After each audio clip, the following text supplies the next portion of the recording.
WDRS Talk is made possible by the Anchor app. If you've never heard about Anchor, it's the easiest way to make a podcast. It's absolutely free and allows you to make your own podcast on your phone or on your computer.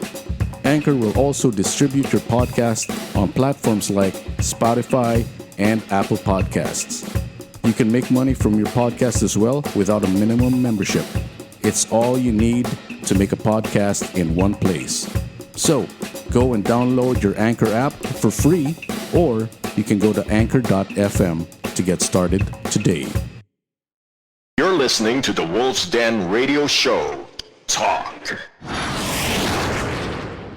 Hey, sisters and brothers, welcome to another episode of WDRS Talk, the Wolf's Den Radio Show Talk. This is your host and your brother from another mother, spreading cosmic love wherever I go. This is Wolf Hemora in your ears, in your hearts, and in your mind. Thank you very much for joining me for episode 31 of my humble podcast, and it's going to be a really good one. But before we get to it, let's take care of some business. I would like to invite you to please subscribe to whatever channel you are listening to this podcast on.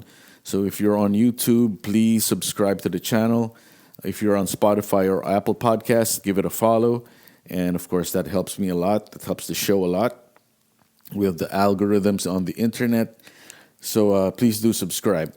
And you can also make a donation to the show, a monetary donation, through the Anchor app or anchor.fm on the internet. So all you got to do is go to the WDRS Talk page, and there is a donate button there or a support button. Just click on that, and you can give any amount, man. $1 is fine, $10 great. You know, any amount is welcome, and I've got a couple of monthly subscribers, monthly donors, and I really appreciate that. Love you guys. So please, if you want to support the show with funds that will go to the maintaining the equipment and the fees for StreamYard. So just head on over there and make a donation, and it will be greatly appreciated.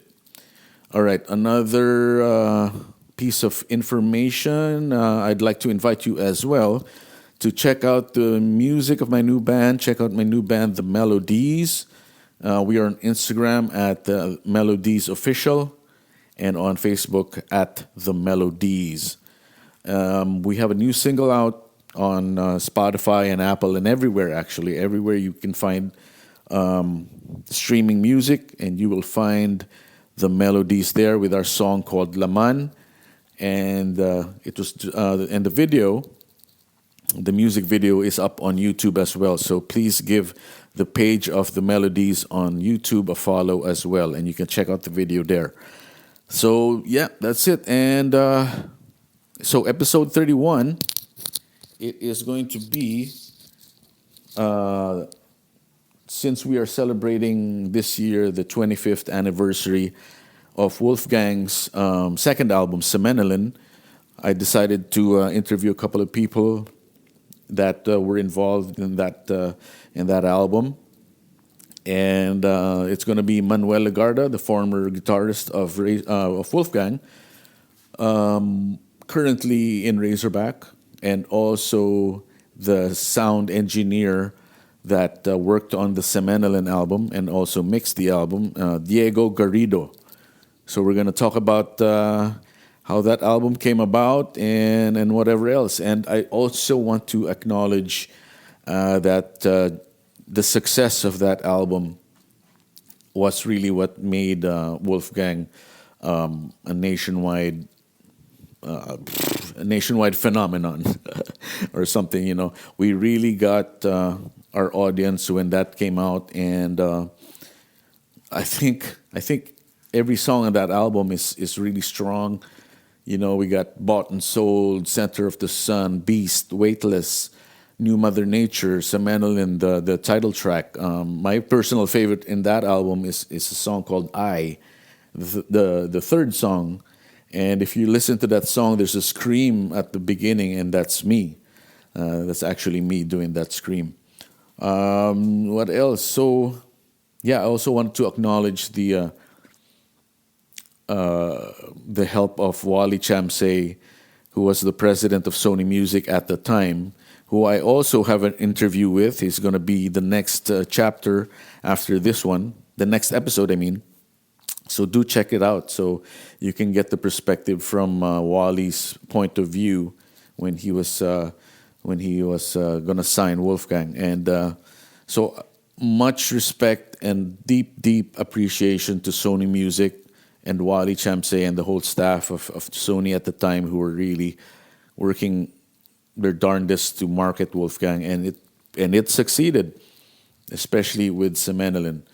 So yeah, that's it. Let's get to it. This is episode 31 of WDRS Talk, the Wolf's Den Radio Show Talk. Enjoy this one, celebrating 25 years of Semenelin. This is myself with Manuel Legarda and Diego Garrido. Enjoy. Diego Garrido, Manuel Legarda. Hey guys. This is a great reunion. How are you? How are you guys, man? We're good. I'm good. Very good. I'm good, man. I mean, for what the world is right now, it's pretty okay. Are you guys have been inoculated? Yes, of course. Yep. Yeah. Oh, very good. How about you? Oh yeah. I mean, I was because I work as a caregiver, so I was pretty much like in the front of the line of the vaccination thing because I had a patient. Did they inject you in the puet? If you're 5 years old, yeah, pal. I don't know if they still do that to kids now. If they get, shots in the. I mean, your kids, did they get? I mean, well, my son he's 17, so I guess they wouldn't. They put it in his arm, when he was a kid, right? Yeah, I mean, well, yeah, no, we don't know about the little kids yet, right? Because they're not eligible yet. So. I have a 10-year-old, and for some shots, the doctor would, do it in the bum. Yeah. Same with my older son. Once upon a time, they would, for certain shots, but mostly in the arm. In fact, this afternoon, it's morning right now. We're here in Manila. This afternoon, I'm taking the two kids to get some shots. All right. Oh, shots for what? So it's actually getting past my bedtime here now. I'm getting old.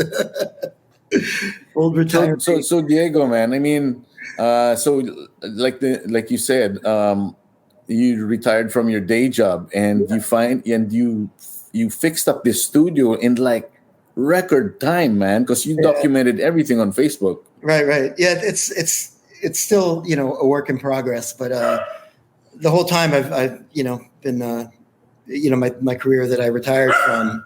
Yeah. I've been like collecting stuff and getting it all ready. It's been a plan, since I started my. Is it working already? Is everything? Yeah. I'm doing sort of a guinea pig session. Nice. I'm sure my friend wouldn't appreciate me saying that, but we're he's tolerating working out all the bugs and stuff, and it's sounding. So you're opening up your own studio. Yeah. You've opened it up. Yeah. Can you show Manuel? You're in the studio right now? No, I'm not. Oh, you're not. Yeah, my studio's in another room. A beach place in Belmar. It's okay. Yeah, it's a separate place. Yeah. So we still have a little apartment in Brooklyn, so Oh, nice. Got to keep some guitars here still, but Yeah, they hate the famous Rickenbacker, man. Is that the same one? That's the same one. Yeah. Wow, dude. Yeah, that's. I think that was a cello on your record. I think. Yeah, that's right. Yeah. That was on the instrumental. The Blue Blue 11, yeah. With the Ebo. Yeah, exactly. Yeah. Yeah. Is that it? The Rick? That's the Rick. Yeah. The red one. Yeah. Nice bass too, man. I had a Rick bass that I traded for that Rick guitar. Back in the day, when I switched to guitar from bass. So. Yeah. And then Manuel, you are also a sound engineer at Hit. Oh wow. Are you at Hit, No, man. In or you put up your 2001 or own? 2002, yeah, I joined Hit as an engineer, and then I transitioned into a composer, arranger, and then in 2008 I left, and I partnered with some of the guys from Hit and other places, and we put up our own studio. So we are now Loudbox Oh, that's Studios. Loudbox. So So where's the yeah, studio now? for a time we were a couple of doors down from Hit. Um, Okay. and Solito wasn't too happy about that. But some years later, we moved to Legazpi Village. So Okay. there was this whole hulu with my long and with the lease and the government, and so we just moved out. Right. Just to there are too many uncertainties there. We set up a new studio a few blocks away. And that building is still there, right, Mylong? It's still there, man. I mean, for all the legal shit that it's been through, I don't think it's gonna disappear. I think it's like yeah. it's like the Kili Kili of Makati. It's always gonna be there. Is Hit still there? It's that studio, Yeah. and all that. They're Wow. still there. Wow. And the same guys, Solito and Solito Dennis? retired already. Okay. Solito retired a year or two ago. Wow. But Dennis is still there. Brian, Vic. Uh-huh. Yeah. Dennis, So is Dennis Cham still there with him? yes. Oh, good. Okay. Yeah, he runs it, The guy right? that we Dennis like, Chan? me and him we sort of designed that studio, built it. Yeah, Yeah. you did, man. Yeah. That was a good time. Yeah. I mean, when Hit came out, I mean, it was there was I would say there was nothing like it. I mean, the attitude behind the studio, how it ran, and like the gear that went into it. I mean, I haven't seen I haven't seen like all the other studios around, but based on what I've heard and just the way Dennis would like talk about the gear, I felt Yeah. like Hit had the best stuff at the time, and they really put money into Yeah. setting it up right. Yeah. They Yeah, did. and that was a big factor in the sound of the albums that we recorded there. The two albums we recorded at Hit, because the equipment was like brand new. Yeah. It was there, and then Manuel had so many amps to choose from. Yeah. So that was cool, man. That Yeah. studio. It was pretty incredible. It was like Dennis would be like, "What do you need? What's the best this?" And I'd be like, the tube techs, compressors, the LA. Yeah. Yeah. You'd be like, "Okay." And Next then thing, the microphones you had the like mics, the Sonys and the U87s. Yeah, that was very cool. So anyway, And- so the reason why both of you are here with me now is we are commemorating / celebrating the 25th anniversary of Semenelin. It's Yeah. been 25 years Oh my God. since we recorded that album, and it was like personally, I've been talking about the album with other interviews and stuff, and to me, it's like a pivotal moment in the Wolfgang history, because we were luckily given artistic freedom to do whatever we wanted, and so I want to ask Manuel first for this. Is like, what's from your perspective? What was the how do you remember the writing of that album? Because we were writing in your house and in sessions, right? Or Yeah. is it all in your house? No, there were a few things that we did at Perf Studio. Like I Okay, remember, right, yeah. Roadworthy Man. That was a riff I had, and we kind of went through it. Like I showed it at Perf Studio, and we that same afternoon or evening we finished it. We did a demo for it, because that was the B-side for Weightless. Right. Um, the, She Is My Cane. We did that in the studio in Hit. No, but that's Worm already. Let's talk about Was that Semenelin. Worm? Oh yeah. Yeah. 25 years. Is a long Yeah, you had time. to scramble. It's a long time, dude. Yeah. That's So right. anyway, but we were already practicing and writing in sessions, I think, by this time. I You think think? so. But yeah, I mean, I don't know if we had everything written for the album already at the time we started recording. Mm-hmm. Because I know some songs were done, like Weightless. We played that at the Rock Awards. Oh, the Rock Awards, yeah. That was one of the first new ones. Yeah, that was the first time we ever played that song live. Right. Yeah. It was at the Rock That's Awards right. at the end of the show. Yeah. Now the other songs, I mean, shit. I can't. So I know. So how about this? What was your mindset when we were like, oh, tara, let's just go, man? I mean, from your perspective, because I can only talk about my perspective. So from your side, what was your mentality when we were writing those songs? Because those songs were not your everyday, who are the people in your neighborhood, kind of songs. It was, I never wanted to be to think, okay, is this song okay? I have this riff. Is it gonna fit? It didn't matter. I would throw that question out of out of anything when it would come to songwriting. If I had a riff and I thought it sounded good or interesting, I would force it. Okay, let's just try it. Try to do this, and then sometimes we'd try it and somebody would make a mistake, whether it was Mon, myself, or Basti, or with your drumming. And if I thought it sounded like it could work within the what we were trying to do as like a bridge or something, Mm-hmm. I would push to try it. So yeah, I mean it was like bring it, and if it works, it works. If it doesn't work, then throw it Right. away. I didn't want to limit ourselves to, oh, we're a rock band, so we got to play rock music. I mean, Right. otherwise Blue 11 wouldn't have been there to begin with, Right. Yeah. Or Roadworthy Man.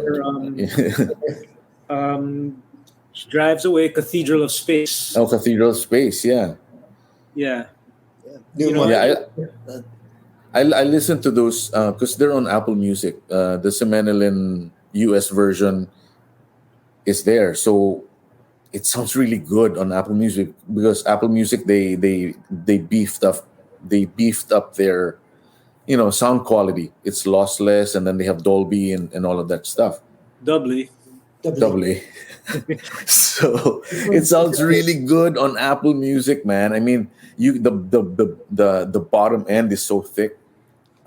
So yeah. How about and Diego?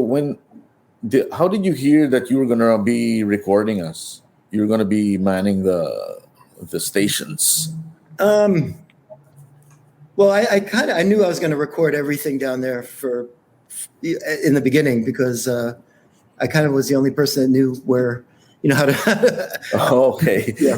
How to work the Yeah. thing. Yeah, Tools yeah. was And I was back teaching then. Wham Molina how, Yeah. as I was going too, and so he got to learn it. He got to learn the room too. Right. That's right. But yeah, and Dennis wasn't interested in engineering himself. He just, I mean, of course he was, but he didn't want to physically do it. Yeah. So You didn't know us. He didn't know us. yeah, But he did for Worm. He's the one who engineered Yeah. Worm. Yeah. Him and Wham worked on Worm. that's right. I Yeah, think. I heard about that. Yeah, Yeah. yeah. But at the time, he was like sort of still, Yeah.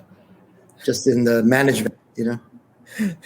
He's like, who's this band my brother signed? My gosh.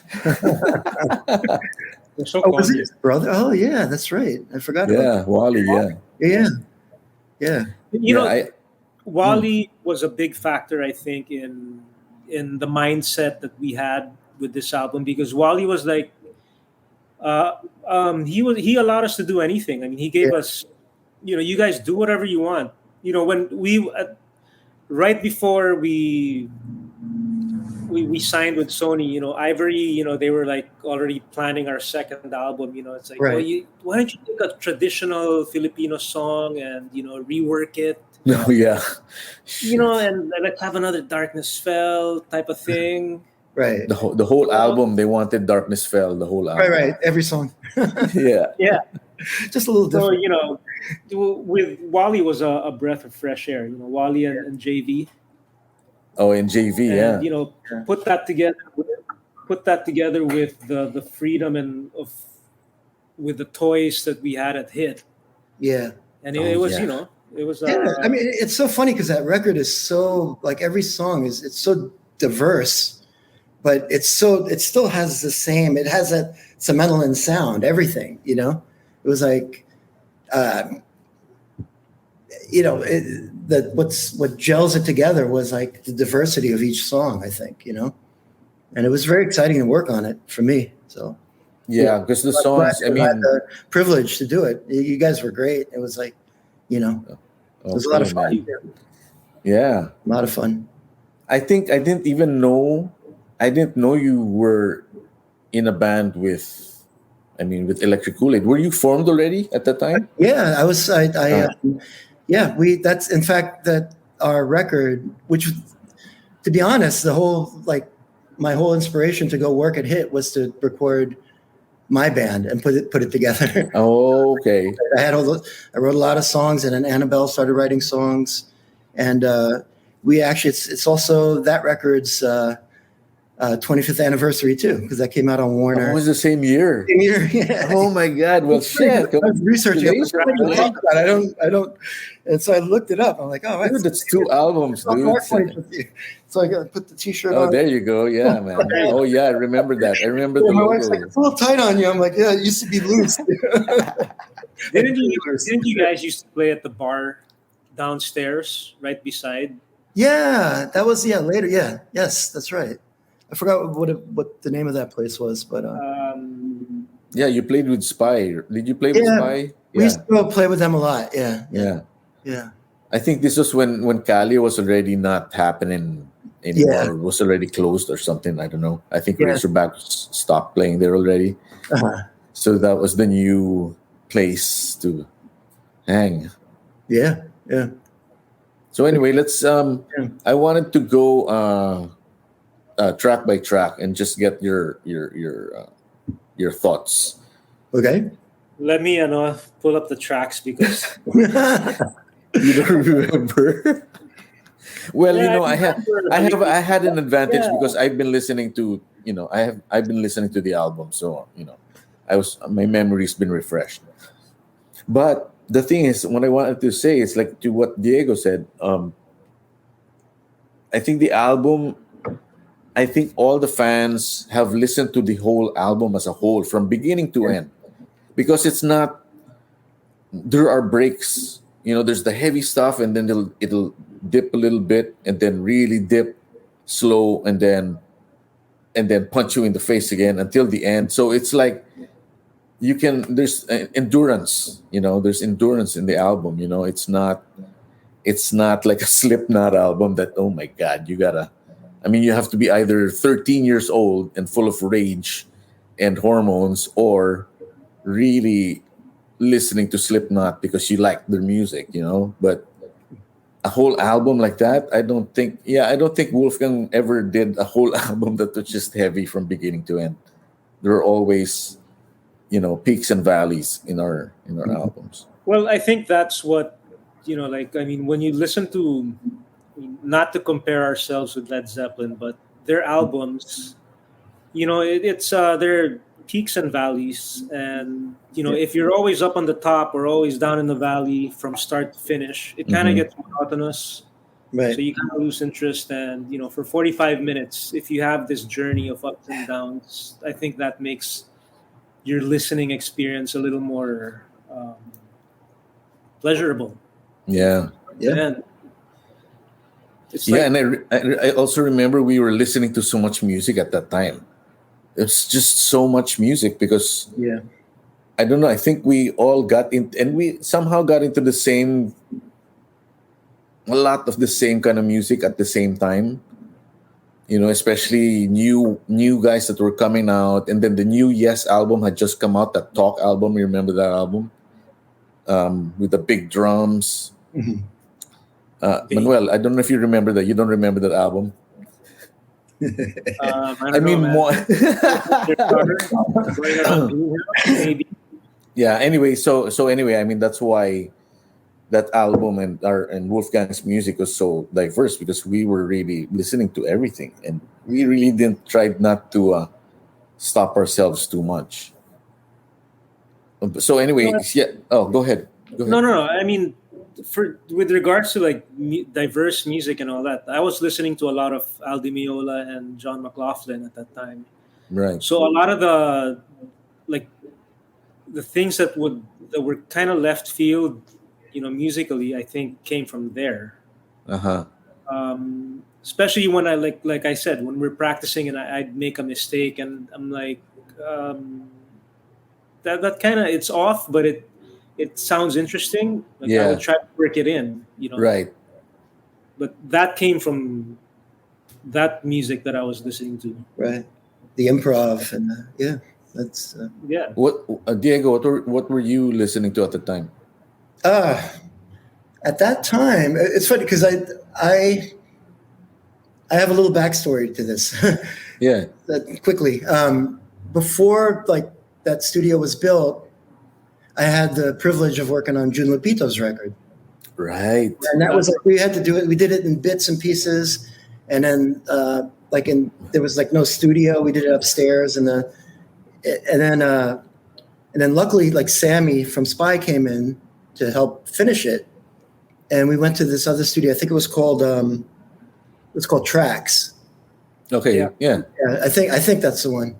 And I wasn't going to stay in the Philippines that long, but when I started getting into the scene and meeting people and starting to like jam with people and form a band, and then I was working at Hit, I decided to stay. And then that's when you guys like that it snowballed into Right. Yeah. all right, we're going to make the Semenelin record. Yeah. So then I ended up staying for like the rest of the decade. And that was it was great. I feel like that whole scene that you guys were talking about, the diversity of your influences and stuff. Yeah. That scene was very conducive to that. There was all kinds of music going on. All the bands seemed to like gel together and be like, friends with each other and Yeah. Uh-huh. vibe off each other. There was like, like you're heavy metal, you're Pinoy rock, you're whatever folk. It just like, and everybody just sort of sponged off all that, and so there's no, Yeah. You had a renaissance of sort of, in that small scene in Manila at the time. It was like, I think very, very, very special.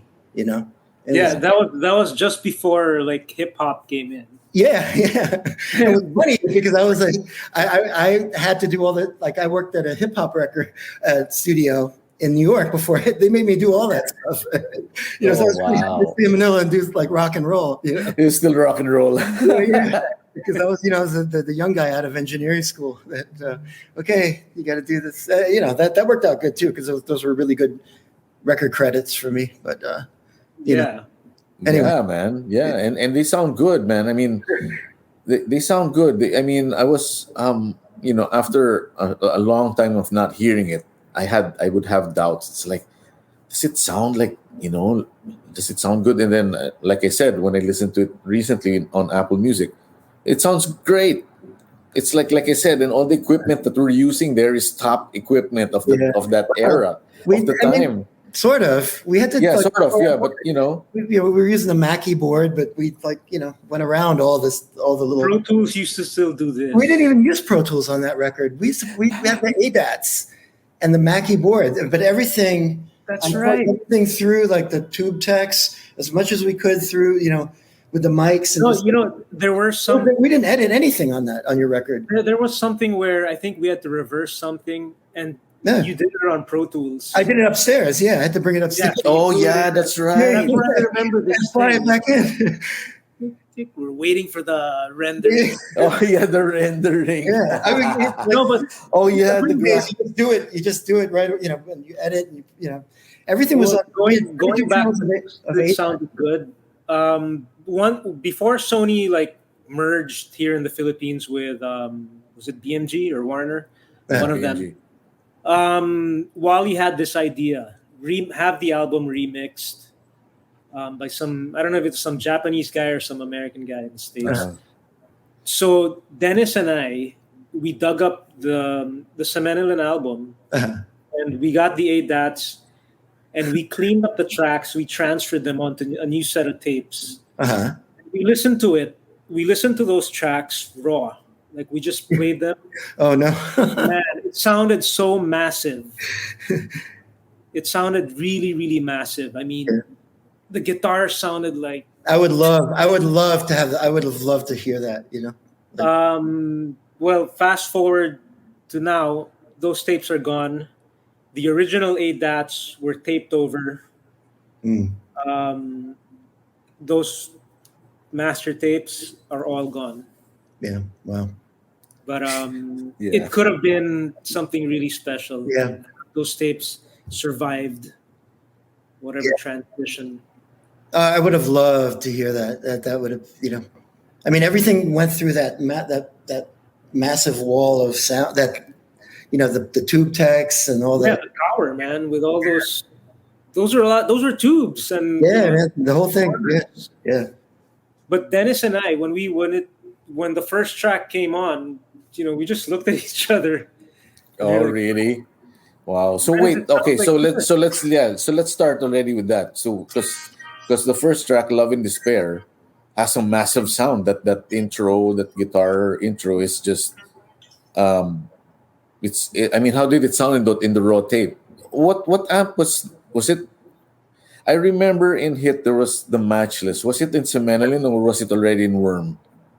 I used the Matchless. That was in Semenelin, for sure. I used it for Cathedral Space. Yeah. Oh, okay. The clean sound or the cowboy sound? Both, especially the chorus. I don't know if you can hear that. But, yeah. That part is the Matchless. Oh, okay. For Love and Despair, it might have been a VHT. Oh, the white one. The white one? Yeah, was the white VHT. It might have been that, and maybe a Marshall. I don't know. Did we have a Marshall back then? I know the first album I used a Marshall JCM 800. I don't recall. I'm not sure. I don't know. It could have been either a Boogie and a VHT or a VHT and a Marshall. Mm-hmm. Yeah, I remember those amps. I mean, I'm not a guitarist, but I'm sure Manuel's like, oh shit! All right, but, we don't have. But I don't know if Hit owned that. I think we rented. Yeah, the Matchless was the one that Hit owned, and that's the one that Dennis and I decided to. Yeah, I used that. That's the whole Elektrikoolaid record. Yeah, that's an awesome amp. Man. Yeah, weighs it's a ton. Yeah, you can't carry it, but it sounded good. Big transformers. Yep. Yeah, and I remember the logo. It had it would light up. Yeah, the Matchless logo would light up. There's a light in the back. It's made of plastic, clear plastic. Yeah, cool. That's part of the $1,000. Yeah. Of the 3,000, I think it cost back. Oh then. My God! Yeah. And worth $3,000 in 1996. It's worth more now. If I'm not mistaken, I mean, Diego, correct me if I'm wrong. It was around $3,000, maybe. Yeah, probably. Yeah. Holy shit! Yeah, that was the first one, the first batch. Right? It was the first one, and it was really amazing. Yeah, amazing amp. Yeah.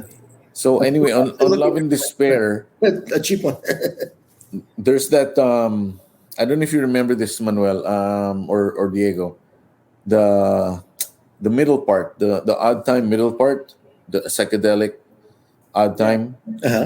we actually wrote it there in the studio because Mon said it's like there's something missing in this song.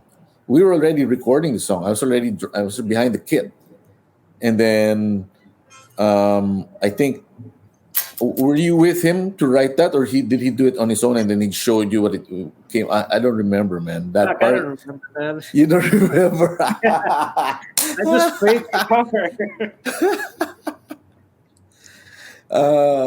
No, I remember. I can still picture in my head, in my mind. I'm behind the kit and I can see all of you guys in the in the control room. I remember counting because it was. I think it was like it like was 13. a sequence of 5-4-4. 5-4-4, yeah.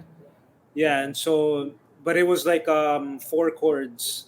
So it was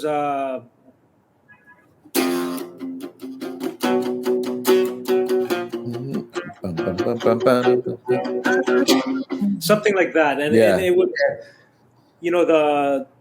when you go back to the 5 after the 5-4-4 sequence, it would start on a different chord. Yep. And it went until we got back to the original chord it started. That's when we transitioned to the bridge itself, the 4-4 bridge. Yeah. Yeah. I think it was that.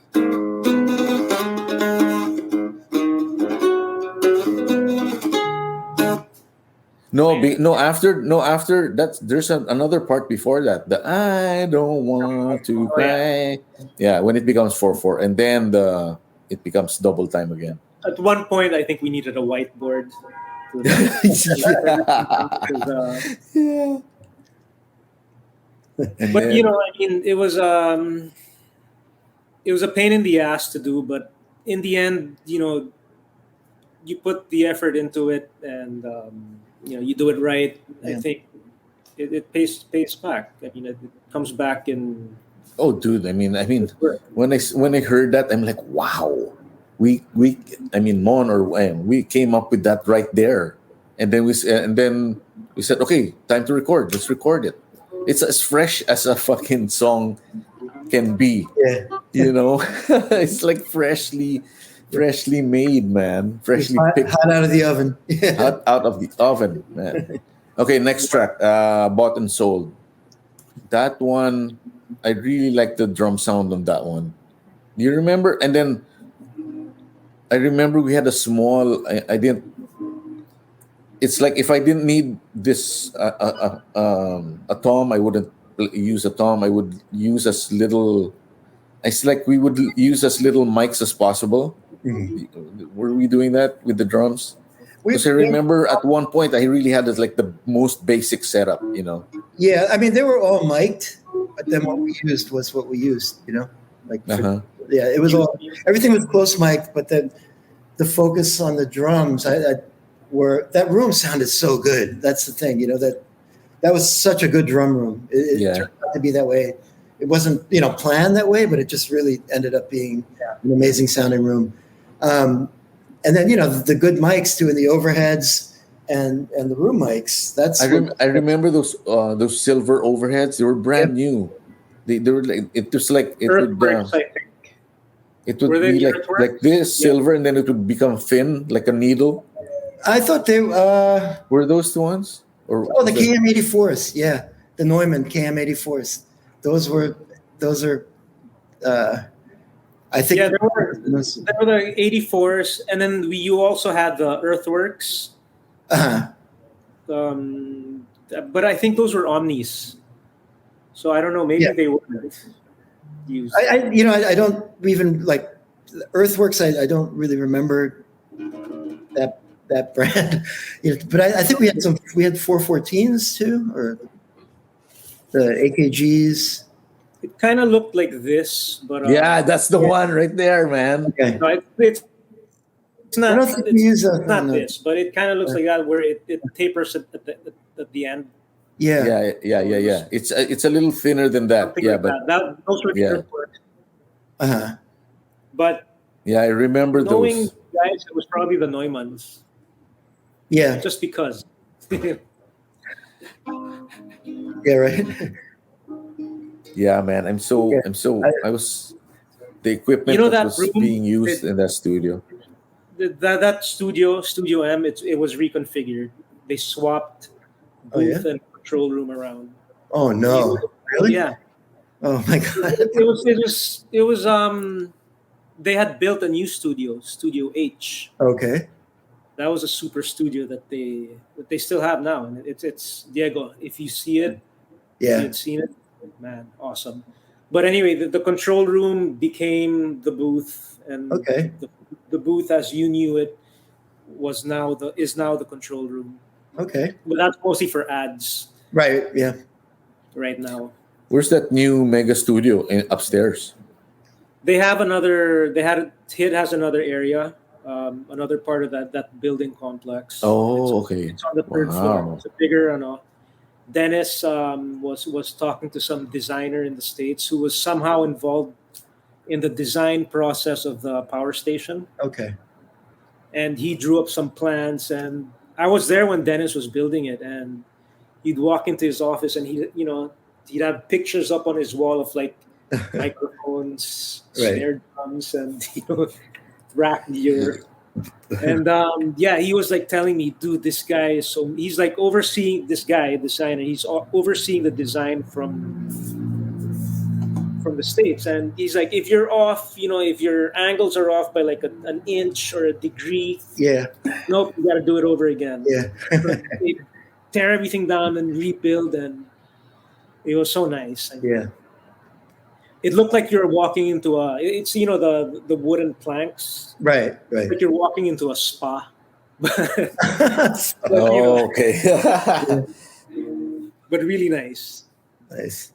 All right. So I hope to see anyway- it someday. Yeah, so bought and sold. I mean, the guitar sound there is massive as well. And Yeah, that song was different. I mean, I'm not really playing a power chord or something. It's all. yeah, it's so busy, man. Is it hard? Is it hard to play live? It's only hard because I would play have too to know when fast. to transition. Yeah, and then, you're And alternate. I play really fast back in the day, man. I always wondered like how can Manuel and Mon keep up with me so fast? But dang shit, they did, man. They're good. Well, I'd keep up, but I wasn't always playing it right. So sometimes you're picking. It's like Oh yeah. but it doesn't matter because it's live, and you're playing off the energy of the crowd and all that, and there's so much you can get away with live. Oh yeah. Yeah. I mean, just in the end, if you're tired, just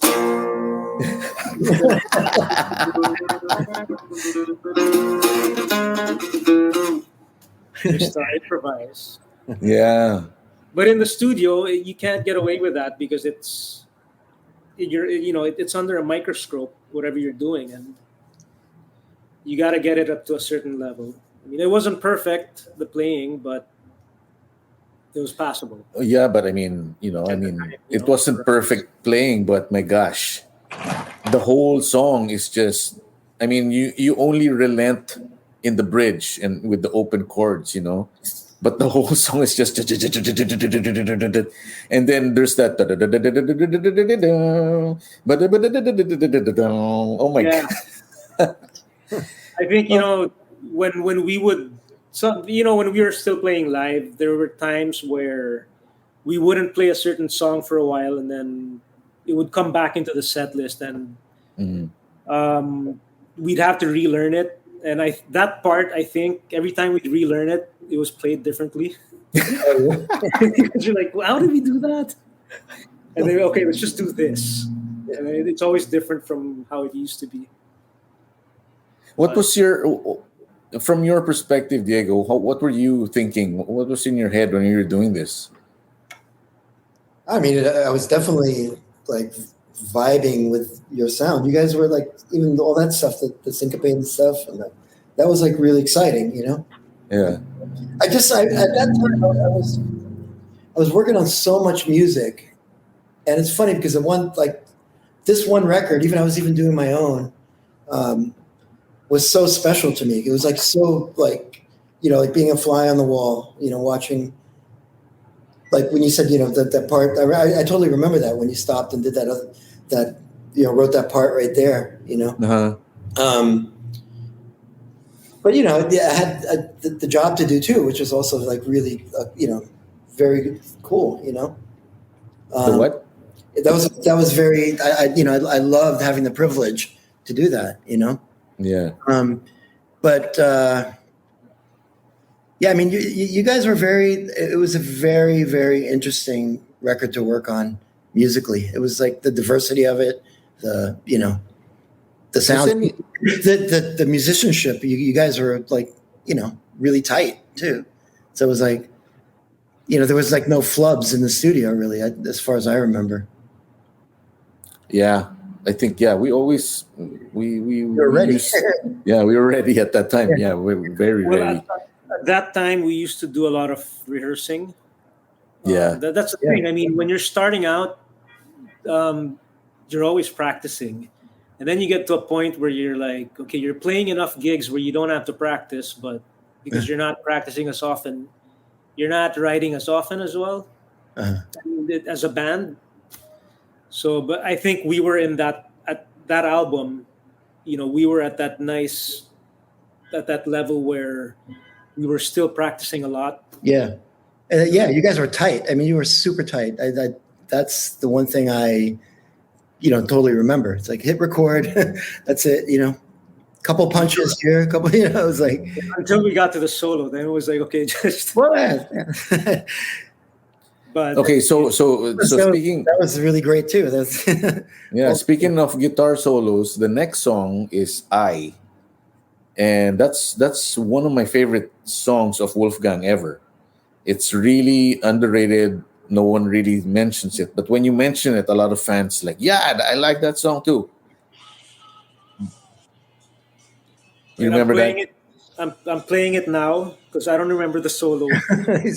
Yeah, so no, but the solo there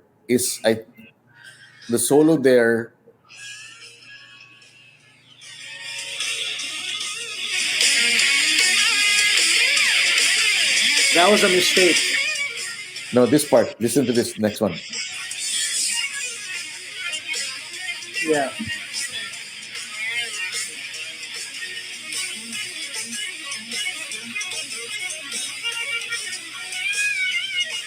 Shit, that's a clean solo, man. Shit. I don't know. But that part, it was a mistake. But I told you to keep it. That's because I really like it. I mean, right now, when you listen to it, it sounds like a John McLaughlin solo. That really weird sounding one, and it just came out of you. I remember because I was right next to you when you were recording that solo, and I go, "What the fuck was that? Where did that come from?" Because that's totally unexpected. Of hearing mistakes and not shooting yourself. I made a mistake. It's like listen to it, and if it works, it works. I mean, if the feel is there, let it. Leave it. So what do you say was the mistake there? The key? You start. No. Well, yeah, it's not it. I didn't play what I was intending to play. But there, it's like your finger starts to cramp, and you end up pressing the wrong thing. But because you have this momentum going, you follow through, and it ends up flowing. Nice. Yeah, dude. What I remember was there were some slides that wow.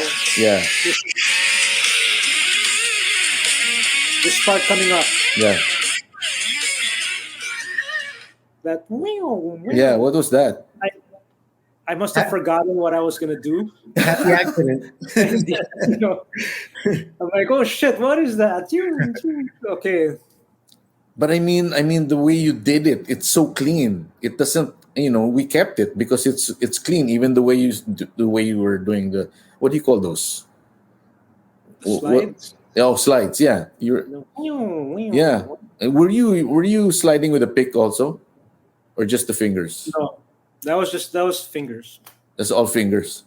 Yeah, and no, if I'm not mistaken, I wasn't using my my Floyd, my whammy bar. I think at that time I had already blocked it off because if I would break a string, I didn't want it to go out of tune. Oh, okay. So that the bar would only go down. You could only drop.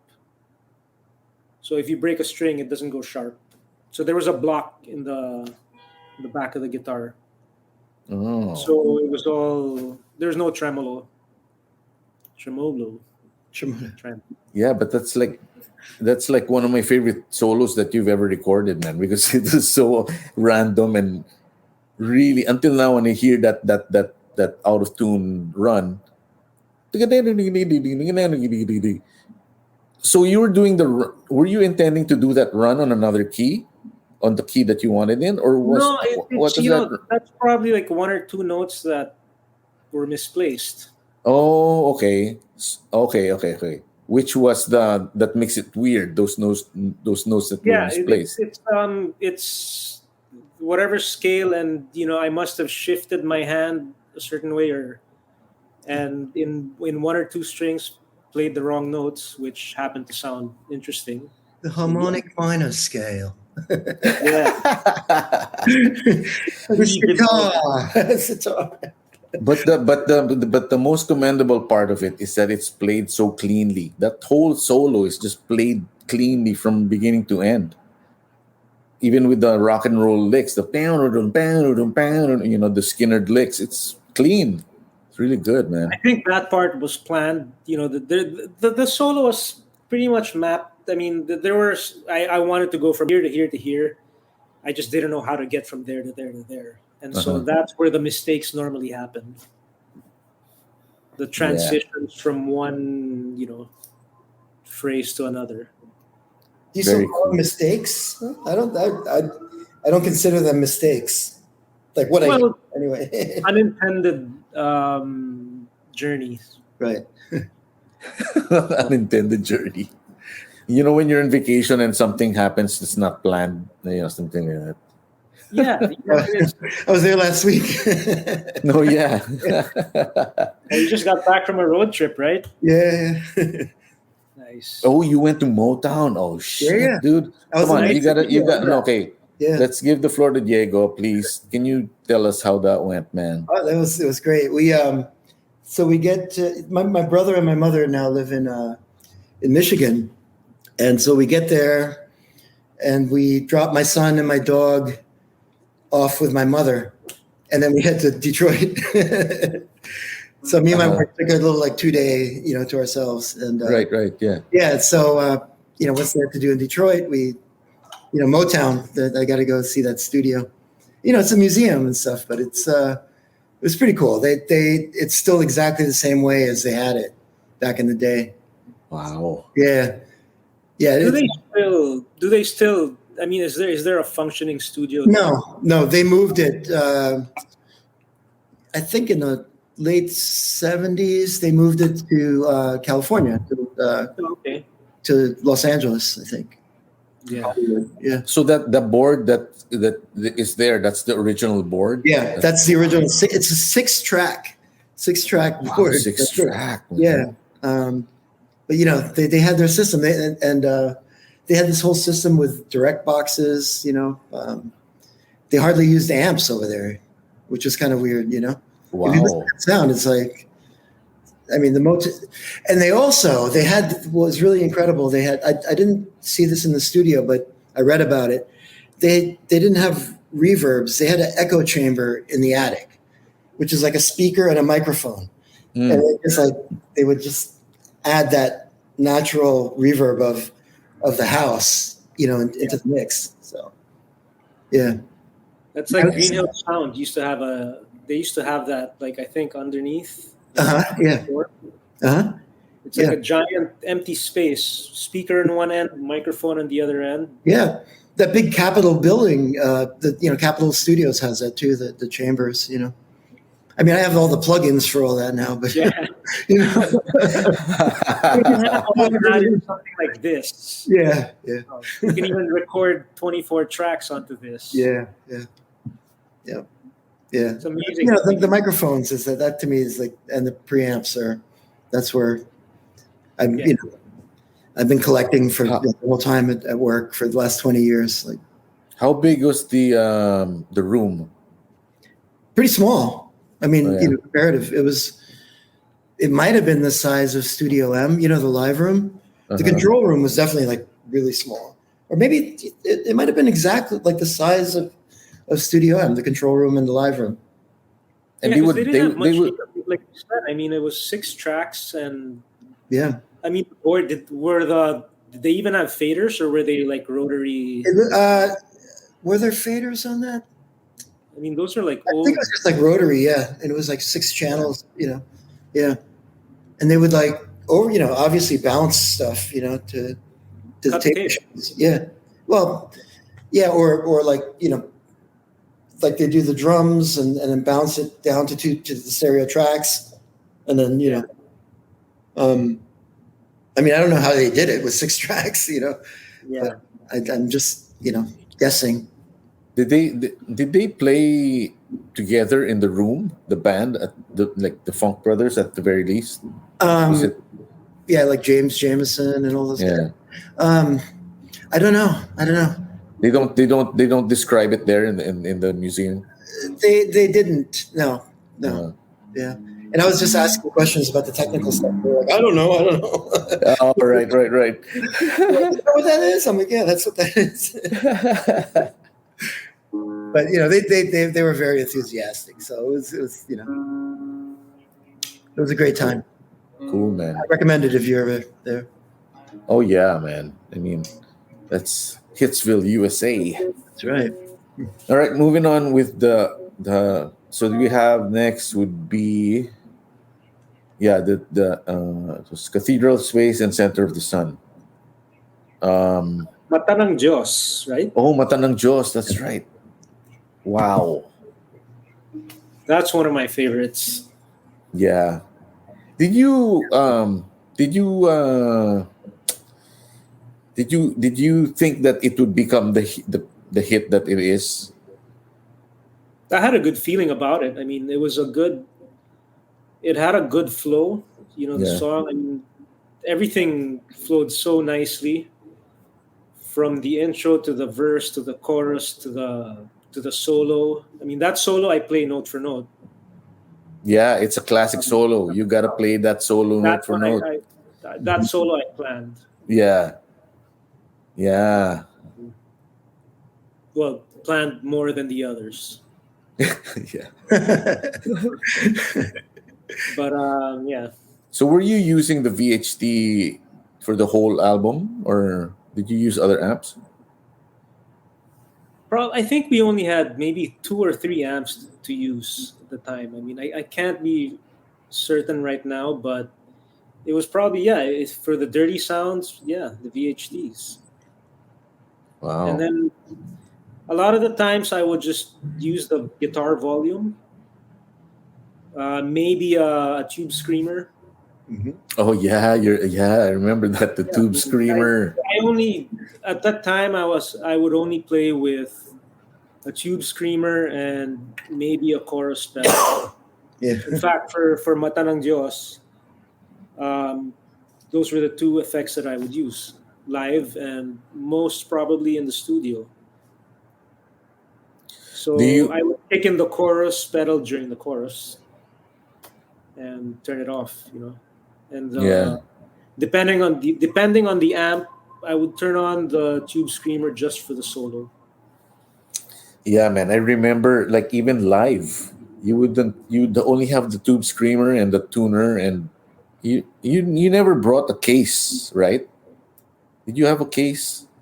What do you mean a case? A pedal board. Like a pedal board, No. case. You didn't have one, right? Because you didn't have enough effects to fill it up. Yeah. You have one in each pocket. Yeah, one in each pocket. Chorus on the right. Tube screamer on the left. And then a tuner in his back pocket. Yeah, no. It was at most I would have 3. At one point, I remember I started putting an octaver. It was actually a DoD Octaplus, which I think I left at your place in LA, in Orange County, Wolf. Oh shit! On our last On the tour? The last gig we had there with Lucelle. Uh-huh. I think I left it there. Oh man.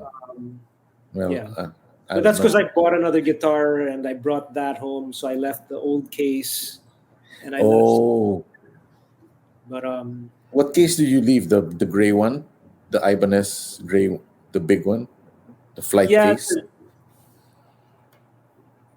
yeah, I think so. Is it still there?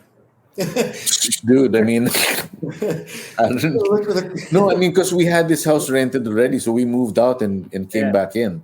So, wala na yan, man. It wasn't a. It was a tool, which Right. tools can be replaced, and they have. You still have the same tube screamer? No, I have mine from that time, so the same exact. Mine was actually, we played this gig in some school, and we had a roadie who came on, a new roadie, and I had laid out my effects right after this band got off. Oh, And so I turn around and I'm like getting my guitar and my cables, and the roadie picks up the two pedals that I had, gives it to the other band, and I turn around and I get back there like, where's my pedals? you hear tires screeching. That's before we went to Japan. And in fact, that's why when we got to Japan, I had to go shop for a new Oh overdrive. my God! So wait, they didn't return. That's They just when I took got So they took the Yeah, pedals. they got it and they ran away. Yeah.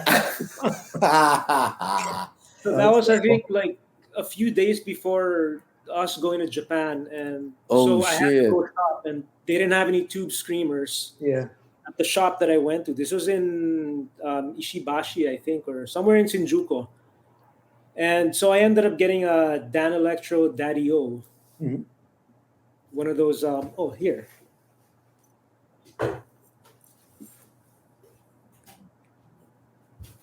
One of these. Oh yeah. Oh yeah. Oh shit.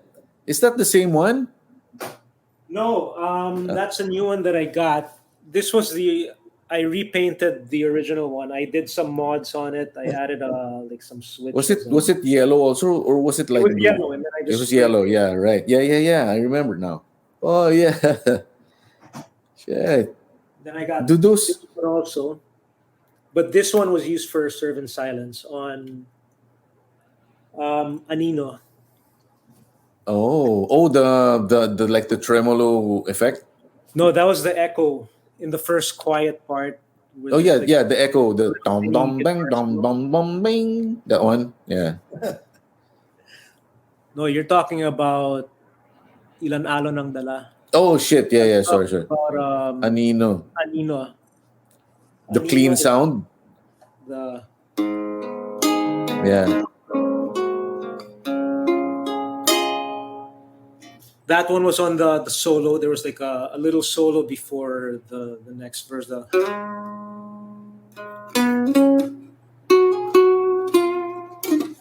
There's something like that. Some echo shit. Right. Anyway, So Cathedral Space. Can you play some of that, the cowboy part? Do you still remember it? The verse. Don't.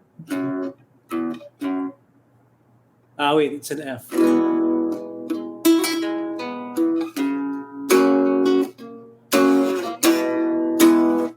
She drives Yeah. away. Oh, I mean the cowboy part, that dooch, dooch.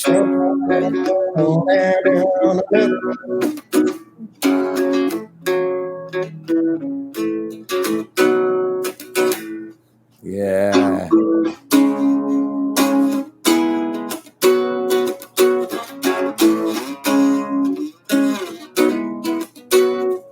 Matchless. Aren't you playing? Aren't you playing like just a bar on that dun, dun, dun, that thing? You just play like,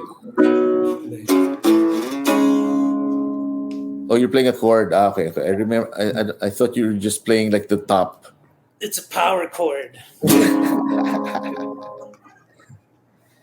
And then what's the next? Center of the Sun. Yeah, that was cool. Can you play some of that, dude?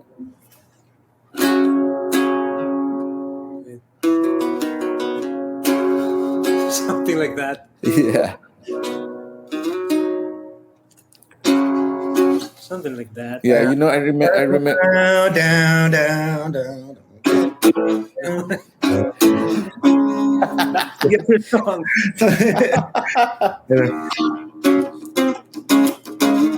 Oh yeah.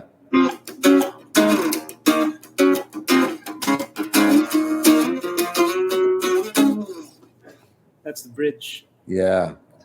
Shit. Cool riffs, man. I mean, that's the one thing about Manuel Legarda's sound, man. It's these weird riffs that sound good.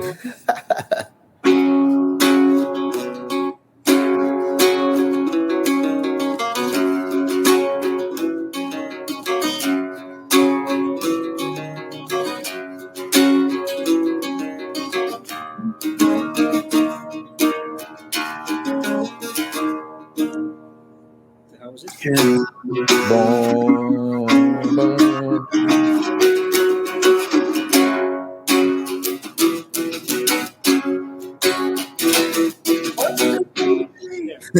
Yeah, what's his name? What's his name? And we'd always make fun of Basti. So Basti, what is his name, man? What is it? Come on, tell us already. Yeah. Okay, so next would be Beast. Beast is next. That one, that's a heavy song. And Diego is on that song. Am I? Yeah. Oh, at the screen, like at the what? No, you were whispering something and we reversed it. That's right. Yeah. Oh, Yeah. was that? Yeah. What did I say? I can't remember. I don't remember what you said, but it sounds Basti, what it what's sounds his like. It's name? like Simpakmuk. Yeah. Simpakmuk. Oh, but it was. I wish I could remember what because I think it was something that it would have been like humorous if you knew what it was. Yeah, or I think it was it. I think now that I think of it, I think it was you had a joke or an anecdote, and it was something that you said, and Yeah, it's like like, time what to did go you say? home now or something. Yeah, or something like that. Yeah. And then we reversed it, and it sounds creepy as fuck, you know, in that slow part, you know. Yeah. Only because we could. Right. Only because we could, really, yeah, man. I mean, yeah. But I mean, that's why it's like, and then can you just imagine if we couldn't do stuff like that? It would just be just the instruments, you know? In the if we were doing this in the same studio we did the first album at, we wouldn't have done it Oh, right. because That's the right. first album was on a 2-inch reel, Yeah. and it would have been too much trouble for us at the time to. Too much time to take it and flip it around, flip it backwards, Yeah. re-record it, Yeah. flip it real. Yeah. And But, you know, and our engineer for the first album was not gonna be Yeah. up for that kind of stuff. Right. Yeah, that was Voltaire. He would always Voltaire. show up in his tennis shorts. You know, like came from a tennis lesson or. You know, And this tennis guy coaching this guy class. was old school, man. So he's used to recording, you know, the older guys, you know, Yeah. from the 70s and Yeah, 80s. you know, Yeah, Pepe and all those guys. you know, like with that album, just to show the different mindset that we were working with at that time. You know, On the first album. yeah, the first album. You know, I was like saying, okay, let's get a JCM 800. Let's put an SM57 on it, and they're like, the guy was like, no, you don't need that. I have, you know, whatever condenser microphone. You know, that's what we use all the time. And you know, we had, you know, at that right or wrong, whether he would have gotten a better result or not, it's what we wanted. Right. You know, I had read about certain bands, you know, that I listened to. You know, they would record that way, and I wanted to do it that way, Right. just because. Yeah. And you know, it was something that they were pushing, you know, Right. against. Huh. And you know, when we went to hit, it was the complete opposite. Yeah, I mean, we would put the SM57 in front of the, you know, not you don't throw the best vocal mic in front of a guitar amp just because it's supposedly the best, you know. Exactly. It's like, there's certain things that are tried and true, you know. So, Yeah, so that was a small example of how things were different, you know, the second time around for us in terms of recording. I remember in live situations like the sound systems, we would play these big gigs, big multi-band festival or whatever. And you remember this, I'm sure, both of you guys, and they're probably still doing it until now.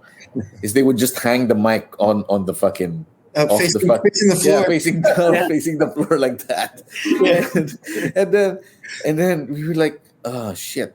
And then Manuel and Tirso and David, they would start requesting for mic stands and do it properly. Right. And these guys, I mean, poor guys, they didn't know what they were doing. They were just they were robots, just setting it up or whatever. So when they would request, can we have a mic stand, and then we'll point the mic, and they'd be scratching their head, but it's there already. Well, they didn't get it at all. They're much better with those things now. I mean, they have people who are more knowledgeable. But once in a while, I mean, a lot of them have moved to the Sennheiser, the square mics, Yeah. the 609s or the 906. Right, so they can really hang them. Yeah, and but sometimes you look at it and it's hanging in front of the speaker, but it's backwards. Recording the audience. Just front on the mic and it's facing. Oh my God. Front. Oh my God. But they're a lot better now, and they've upgraded. They're like with monitoring. They're walking around with iPads and adjusting. Via Bluetooth. Right. So it's much better now than it was back then. Oh yeah, I hope so. I would think so. After all of that, back then, they should have learned. It's like, oh, okay, yeah, let's do it that way. Yeah, and I remember when we would go to the provinces, and they would be, and then we would actually have a sound check, and they would have in the big cities they would have the marshals, and then if it would be the time for Manuel, and they would be like looking for the sweet spot. You remember that? You're looking for the sweet spot in the cabinet, and then we would mark it with masking tape. Make a square. That's where you aim the mic. Yeah. And I would notice the local dudes. It's like, what the fuck are they doing? They're like really, but hey, that's the way you do it, man. I mean, that's the real way. So moving on to Weightless, still the same sound, Manuel. Always the same sound, man. Always the same sound, yeah. Consistent sound. It was a version of this guitar. Oh man, that guitar is still alive. Can I see it, man? Dude, I gotta see. The neck is. Oh, the neck. Oh fuck. Yeah. For the audience, you can't see this because it's audio only. But man, that's the neck is the original one was a maple fretboard. But that's right. Yeah. The back of that neck cracked some time ago, and I found this neck on eBay. So. Wow. Did you assemble it? Yeah. I remember the red pickup too. That's a nice fucking guitar. Yeah, the everything's red. The pickups are red. The knobs are red. Oh, it's beautiful. Is that the same? Is the pick guard the same? It's the same one that I've had from the start. But I've changed the pickups. I've changed the bridge. This is the third bridge that I'm on here. Oh, okay. The electronics are different already. But is your badass guitar still with you? No, I threw that away already. Oh, you threw it away? Yeah, it was part of a failed experiment. What do you mean that model? No. I was playing around with it, messing around with the electronics. I tried to copy the body with as a pattern, and I end up gouging it with my router. Been there, done that. Yeah, I ended up. It's like, I'm not gonna put this back together, so I threw it away. Oh shit! I mean, it was a nice color, man. That's what I liked about that guitar, and it sounded pretty good. It had like a deep beef sound. Yeah, it was okay, but I was more comfortable with this one back here. Yeah. So yeah, for sure. And I've since added some some other guitars, and I've been, there's my wife's like already like pulling her hairs with the guitars around the house. So you have to hide some under the bed and stuff. I hide some at the office. Yeah, I would say. Favorite some. Yeah. And I do have guitars under the bed, actually. Yeah. Oh my God! Is the guitar solo there that was mapped out too, right? That's a classic. What are you talking about? Weightless? Yeah. I wouldn't say. Yeah, there were certain things that I would do, but there are little transition points where I would do them a bit differently. But yeah, there were certain things that were planned. Cool. Like there was a part that. Yeah. I always do that. Yeah. The beginning and then the widdly stuff. The tweedledee tweedledum. Yeah. But there are certain sections that always, they may come out differently, like live. The last time I was there in Manila, I formed a band, Maximum Rock and Roll Orchestra, and we played 2 sets. First set was all covers of foreign bands and Pinoy rock, and then the second set was all Wolfgang. And the members of Castigo were part of the band, and Josh, he was like, I'm gonna play every note of Manuel, by hook or by crook, and he copied your solos like to the note, man. Whatever songs. Ask him to teach me. Yeah. So even that guitar, especially the weightless solo, he was really challenged, man. He was like, it's like he was really, when he was as he was learning your guitar solo, it's like he was discovering your style, and it's like he's just blown away, man. Well, the thing with those solos is a lot of them were I would track, and then I would make a mistake, and then Diego and I would look for a point where I could punch in to continue. So if I got up to like maybe the first couple of bars in the solo and I would make a mistake, I'd come in on the third bar, punch in, and then sort of build from there. And that's right. Yeah. That would give me the chance of like listening to how the solo would progress, and coming from the first 2 bars, knowing that and listening to it without playing, you can sort of figure out where you can take it to make it sound interesting, instead of just being the same thing over and over again, where you're not really telling a story. Yeah. Come in from when you jump off from another point, you can take it to another level, where you make it interesting. Yeah. And that's how a lot of the solos were done that way. And then you have to learn it after. Yeah, exactly. Yeah. So sometimes it would be very tedious, where there's a lot of hearing the same things, and I'm sure Diego would walk out at one point, where I would just sit there and and work on it. And where I could work on it. So Shit, man. That's I think a key in how a lot of the solos were mapped out and made them a little more interesting. When you like you said, when you map out the solo, do you look at the fretboard? Do you see it when you look at a fretboard? How does it work for you? How does your mind work when you work out a solo? Or do you go by notes? Are you thinking of the notes where you want to go? I'm not very schooled with theory and all that, and I look at the fretboard and I see shapes, patterns, and so sometimes I'll think of a pattern, but then sometimes when I'm playing it, it doesn't happen that way. Whether it's an accident or I just feel like, okay, I don't want to move up there, I want to move down, and there's a certain pattern where you start, that's like your basic, your pentatonic pattern, but then in front of that and behind that, you have a different shape of patterns in front and behind, and when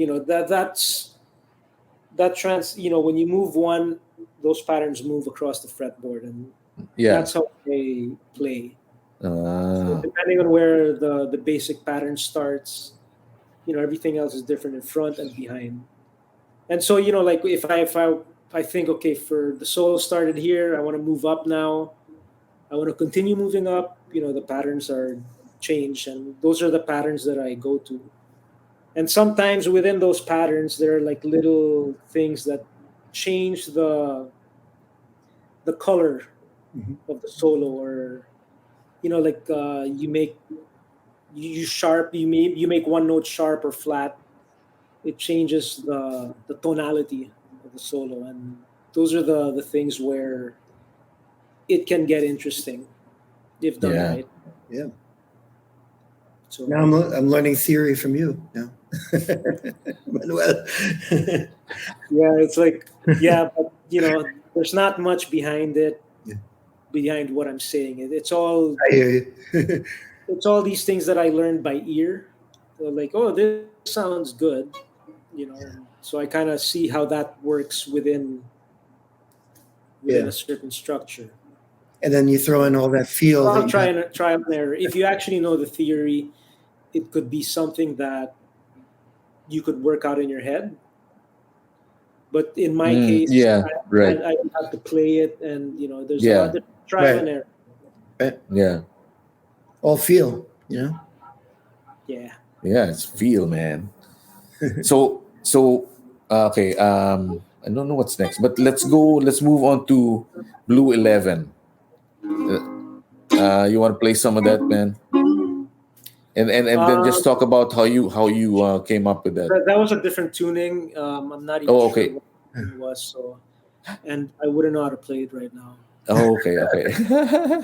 Yeah, but that was a song that I had actually written for someone, and it was just it just came out. It was a short thing, and I had demoed it on I wrote it on a 4-track cassette thing. Mm-hmm. I think it was a Tascam. Yeah.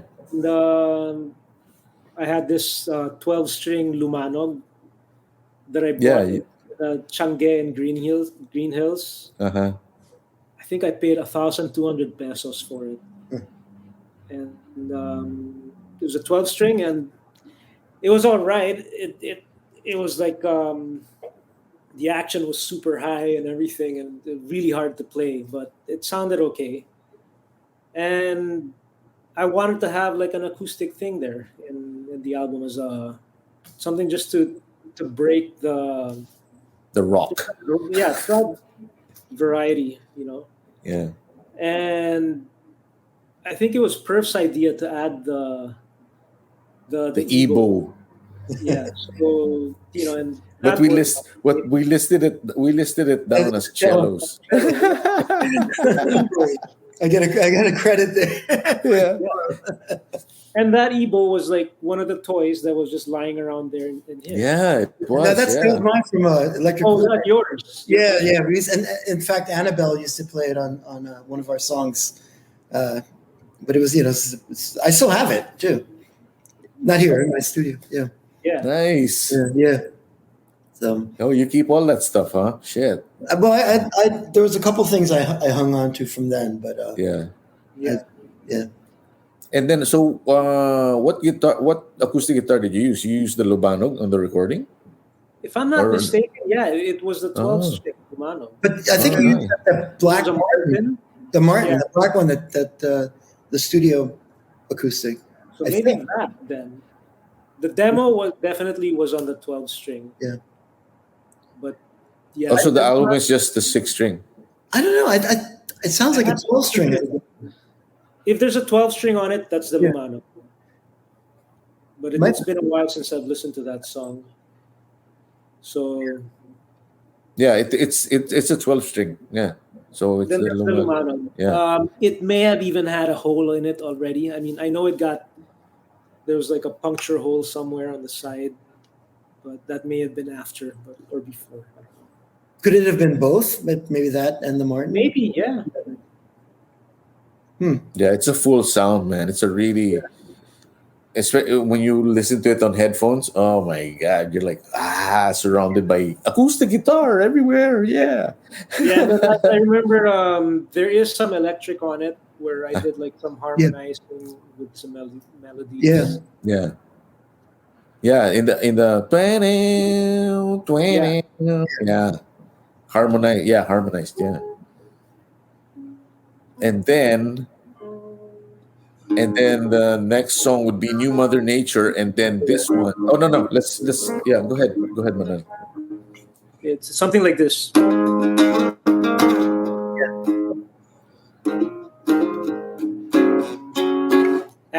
Forget it. Yeah. Next time. New Mother Nature. That's It good. was something like that. It was no the riff in the Blue 11 is down na na na na na na na na na na na na na.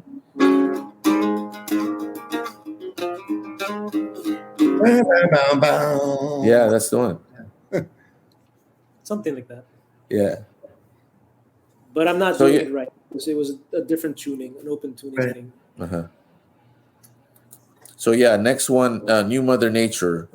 We recorded the drums in the stairwell. Do you remember that? I remember the reverb on the drums on that. Yeah, dude. Sounds Yeah. different than and I was. It's funny. I listened to it today and I was like, oh, that one has a bigger reverb on the drums, and then the Yeah, stair. it was on the first landing. Of Yeah, the stairs yeah. Going up. Yep. Yeah. Yeah. That I Yeah. remember a bunch of wires going down from the control room down the stairs. Yeah. I'm surprised the drum set fit on that. Yeah, landing. me too. Yeah. Well, I mean, yeah. Yeah, it did. Yeah. And I used a big set at the time. I remember it was the green Yamaha. I think that's already in Louis' studio. That the drum Okay. set of Louis, that's the one that I played on New Mother Nature, I think. Huh. But anyway, yeah, that was exciting because you're like, oh my god, can we do it? And then Yeah.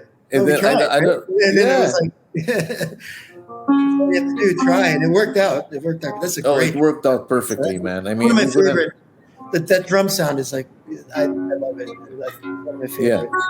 Yeah, that drum sound is really for was made for that song. Yeah. That's it. Yeah.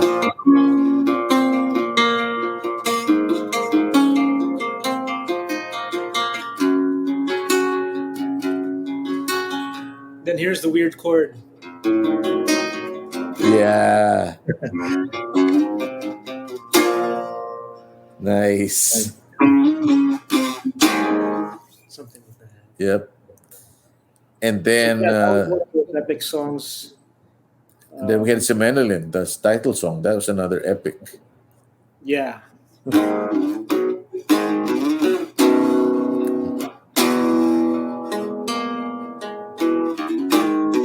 I love that chord.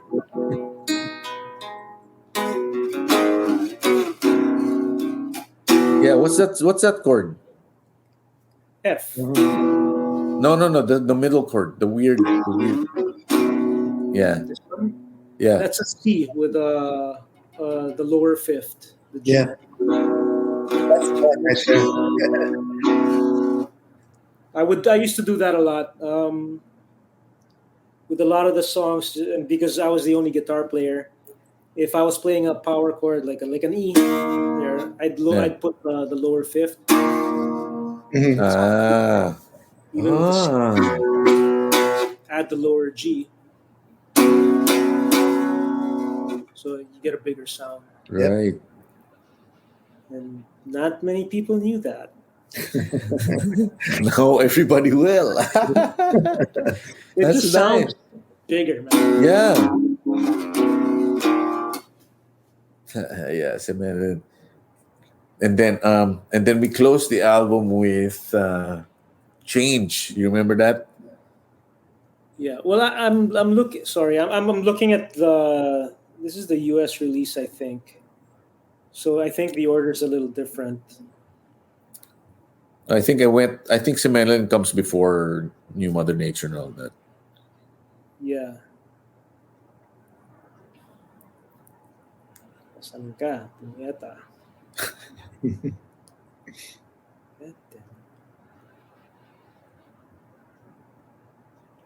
Oh, I don't see it. And What? the original Semenelin.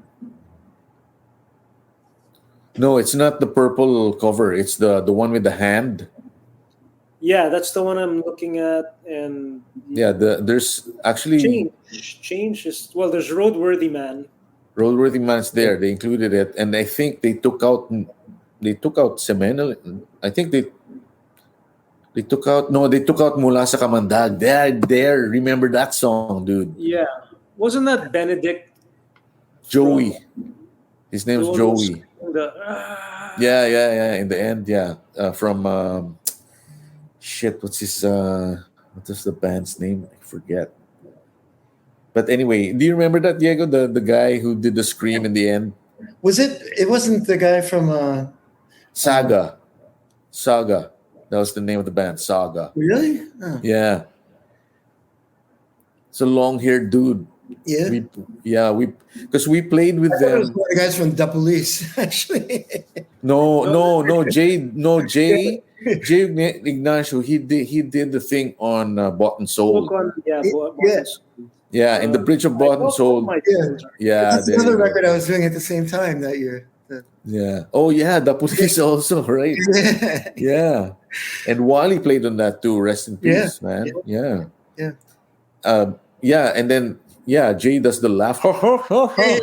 Yeah. No, but in Mula sa Kamandag, that scream in the end, that's Joey from a band called Saga. Yeah. All right. Yeah. I remember it. I don't remember who did it. Yeah. You remember the riff, Manoy? Um, Dun, dun, dun, dun, dun, dun, dun, dun. No, I don't.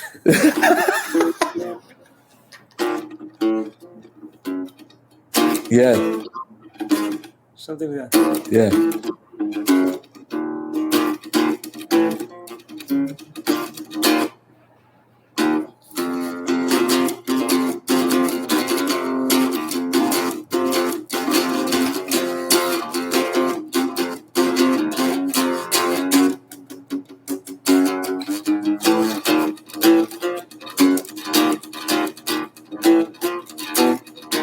Man, that's heavy. That song is so heavy, man.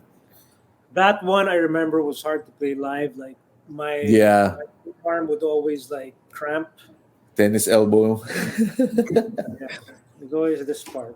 Yeah. But yeah, that was one of the. What was the solo there? I think that was the something like that. Mm-hmm. Anywho. And then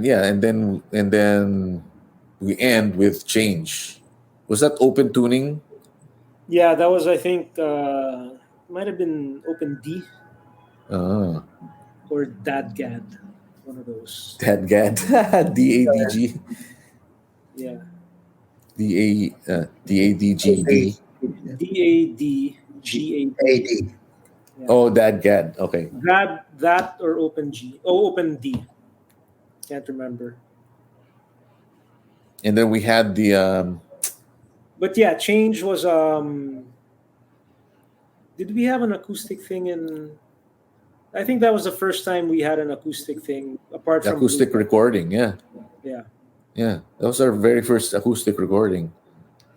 And then we had the percussion jam in the end. I don't know if you guys remember that. Yeah. And then did we play that song in the Rock Awards? Because Diego played with us. You remember that? We played with us, right? Yeah. And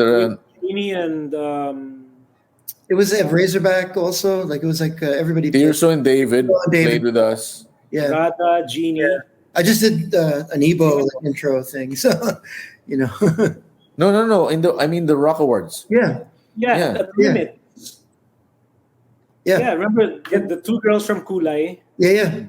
They were with us, Tirso and Dave. That was Roadworthy Man because we did at the end of that song when we recorded that at Hit, there was a long jam with Perf, Mhm. Oh yeah, that's right.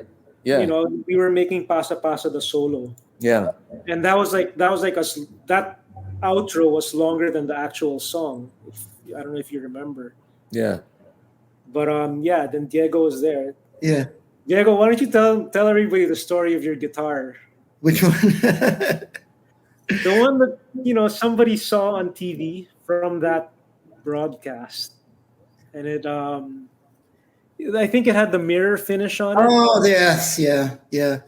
Um, Unfortunately, yeah. Somebody, they said they, there was like police showed up at my house and they took it away from me. Why? Yeah. They Is it said, stolen? yeah, somehow. And they had like, you know, guns and everything. Holy I think shit! somebody sold it to you, right? What? Somebody had given it to you or sold it to you, Yeah. Yeah. Yeah. and it turned out to be a hot. You know, I don't, it was actually, yeah, it was somebody's else's guitar, really. I mean, you know, but, Which Yeah, happened to that's- end up in yeah. with you for some Yeah. reason. Yeah. Was it? Was it? It was a sunburst, right? No, it was a Les Paul. Oh, a Les Paul. Yeah. It had like It had the like sticker. It's the one on the cover of Elektrikoolaid. I mean, on the cover. It's in the. Oh, okay, okay. All right, right, right, Yeah. right. Yeah. Yeah, yeah. That was a bad scene. That was like. yeah, but I mean, you had no idea. I mean, Huh? you had no idea. It was just like Yeah, somebody yeah. saw it on TV and said, "Hey." I don't. That's funny that you said somebody saw it on TV. I don't remember that part of it. I don't remember this. Like, I just remember the incident when they showed up and took it, and then I was like, actually, you know, I called my father because I thought he might know who somebody in the police, you know, Yeah. department. Yeah. And he was like, "What are you? What's going on?" Oh my gosh! I Yeah, didn't know that. yeah, it was bad. Yeah. So, But I remember that was a nice guitar. yeah, yeah, So, yeah. yeah. Shit, man. But So anyway, so Well, guitars, you know, they come and go. I have other guitars that have come and go too. It's what's funny is like the ones that you end up with, you know, it's like later in life or like, you know. yeah. so Diego, what was it? What was the mixing stage like for you guys and Perf and whoever was there? The mixing stage was, yeah. Well, Perf was very involved in that. It was, I remember it going like really easy because everything was like tracked really well. Like, you know, Manuel, you said you listened to the tracks when you put them up raw and they sounded, you know, you mentioned earlier that you and Dennis looked at each other. And, yeah. So there wasn't really much, it was sort of, you know, a lot of it was being mixed as it went in, you know, like even like the reverb on New Mother Nature was like natural reverb on the drums that we recorded in the hall, you know, and, you know, the guitar amps and, you know, so the mixing was very easy. I remember that on this record, you know. Nice. Yeah. Yeah. I think Perf also he knew what he wanted to hear. Perf knew exactly what he wanted. He was great. Yeah.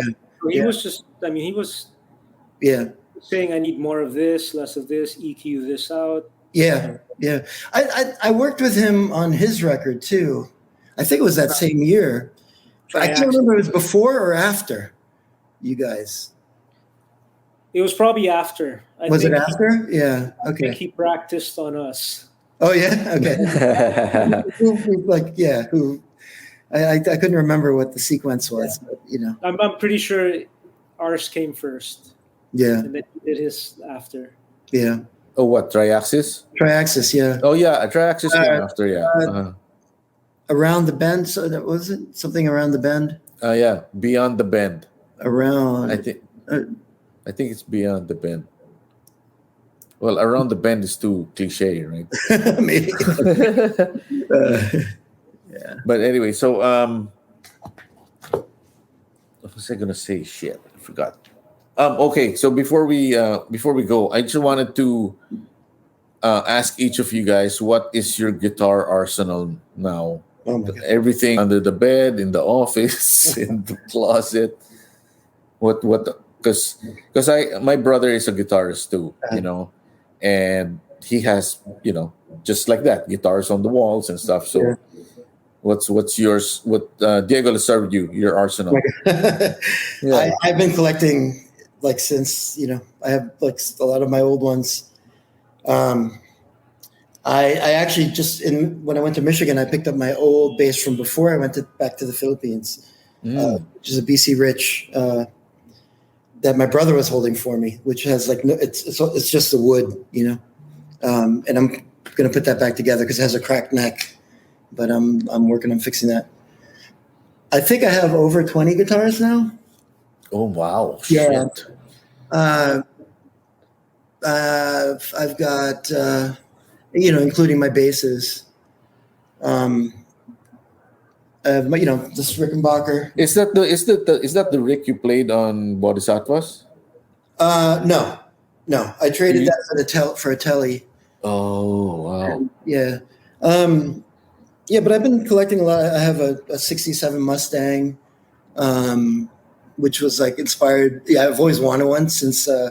It's almost exactly like Sammy's. It's that red, that red Mustang that he plays. All original. Is that the one with the two single coils? It's got the two single coils. Yeah. Okay. The neck and the bridge, and it's got the switches, like the. Yeah, it's like the on-off switch. Yeah, the on-off. It's 3 position switches on top. All right. It's got a great tremolo on that. That's one of my that I've collected. I've sort of been buying and selling and trading guitars lately and storing. That's been my, while I was at UPS, that was like what I could do to stay into things and, besides like collecting for stuff for my studio, like my old microphones and. So when you trade guitars, I mean, is it because it's not what you thought it was? No, it's because no, it's usually because I want something else more, Yeah. I'm still trying to look for that, like replace that Les Paul, and I can't do it, Yeah. That's the holy grail for me, Yeah. I have a couple Strats, I have a couple Tellys, a thin line Telly, that I really love. Some modern stuff, some vintage stuff, and then my amps. My amps are that's what I love more. I have a 65 Vibrolux, 67 the black-faced Bandmaster, which is like too loud to play in my studio. It's like, oh my God, you know what I mean? That's like, yeah. And a lot. Too many to list right now. I can go on for That's cool. I mean, amps. Yeah. I've always liked amps. Like playing in front of an amp. Yeah. I mean, there's nowhere to play them in the house. Yeah. Well, I have a soundproof room now, which is kind of cool, but that one's still too loud for that. It's yeah. Manuel, how about you? What's your arsenal? I've got. Well, I pretty much cut my teeth on Ibanez, but and then I got a Les Paul. Wait, what's the Wolfgang guitar? What is that? What kind of Ibanez is that? That's an Ibanez RG 770 in ruby red. Yeah, really nice, man. The Wolfgang guitar, man. Yeah. Red that was my main guitar for ages, and then I had a Les Paul Classic, which I still have. It's in the office right now. It looks beat up to hell, but it still sounds good. Needs a refret, but it's there. I have a second Les Paul, which I got in 2010. And, Diego, you mentioned you still haven't found the right Les Paul. This one, there were 3 of these guitars hanging in the store where I saw them, and I got it in Australia. And they played so differently from each other, Right. I went to that store like 3 or 4 times, played those 3 guitars, and I kept gravitating to this one particular one, and Yeah. 3 of them were black Les Paul standards, and Uh-huh. I ended up getting that one. The neck felt different Yeah. from the other 2. It just sounded better. It felt better in my hands. Yes. So another one that I got this when I turned 40. It's Terry McInturf. Okay. Yeah. Wow. Soap bars. Yeah. You got the Wow. 90s, yeah. Soap bars. Are those humbuckers? Are those really They're single humbuckers? coil. Oh, the single coil. Yeah. Oh, I found this on the classified ads on Gear page. Wow. Yeah. Then, so what's the sound of that guy? Of that lady, I mean. Yeah. A perfect soap bar example is the Who live at Leeds. Oh, wow. Shit. That's he played a soap bar. I think it was a Les Paul with soap bars, and straight into an amp, and he would just roll the volume on and off, Yeah. up and down for clean and dirty sounds. Yeah. Also, Mississippi Queen, Leslie West. Oh, that's a soap bar. Yeah, Yeah. It's a fat humbucker. It doesn't have as much of the highs. So, yeah. It's a It's a Strat, but it's a very defined note, I think. You got sirens in Brooklyn. Yeah. Action. I actually I have a Jaguar that I custom built, and I put the P90s, the soap bars in that. So it's like a really it's a weird special sound. You get a bit of hum, but You got to face the other way. Especially when you're recording in front of a computer. You gotta, You got to like turn towards the wall. I've recently gotten into PRS. PRS. Wow, look at that guy. The green one. It's beautiful. Oh, shit. Yeah. Where'd you get that one? I had a single cut PRS, and I saw this. This belonged to Warren Norton. Oh, okay. And he posted it for sale. I spoke to him, and then a couple of days later, I said, okay, I'll get this, but it was a Friday. I can get it on Monday. And then Monday... Is that Santana? No, this is a studio. Okay. Monday, he goes, dude, I've changed my mind. I don't want to get rid of it. Oh, shit. So I'm like, okay. Yeah. No worries. I know how I know how you feel. But I had this other PRS, a single cut, and I go, look, I have this other one, and I can leave it with you for a few days. If you like it, maybe we can trade. And so we did that, and we ended up trading. I liked it, and I love this. They're great. That's a great guitar. It's funny because for a long time I borrowed Dave Aguirre's PRS. We traded. Like he had a bluish or the green? bluish one. Yeah, the blue one. I played that in Elektrikoolaid. It was just so easy to play compared to my Rickenbacker.